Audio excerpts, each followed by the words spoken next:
واحد الرساله بغيتك في اخر هذه الحلقه لهاد اللاعبين الشباب، وواحد الرساله بالضبط للفريق ديال الايفنتايا اللي هو الان دابا يعني وصل على مستوى كبير خلال هذا الموسم مع المدرب ديالو لاعب السابق ابو القاسم. هما الان تيلعبوا المباريات ديال البلاي اوف. غادي نقول لهذوك الدراري ابو هما القاسم كلهم اعتقد ولاد بني ملال كاملين، كلهم ولاد بني نعم. ملال، وراه باش نقول للجمهور راه لاعبين نهار السبت في نعم. الجوج نعم. مع فريق ديال الرحال هو التريتور تاع سيدنا نعم. اللي كان. نعم.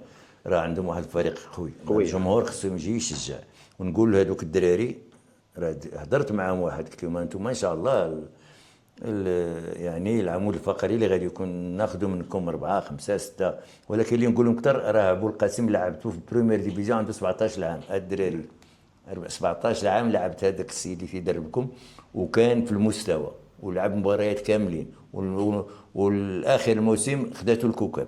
يعني انتم واخا صغار راه فيكم ان شاء الله هذاك. اذا راه خصكم انتم تعطيو الماكسيموم ان شاء الله، وهذا خص يكون عندكم هدف انه انا خصني نبين باش نكون الموسم المقبل داخل الفريق الاول تاع رجاء بني ملال ان شاء الله.